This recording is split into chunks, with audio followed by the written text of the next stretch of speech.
Эчтің нұрынан жаратылған, әкешім анашым дара толған.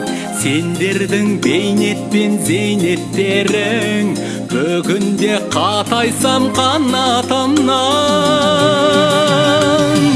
Көбейсін немере шөберелер, кеңейсін әрдайым керегелер.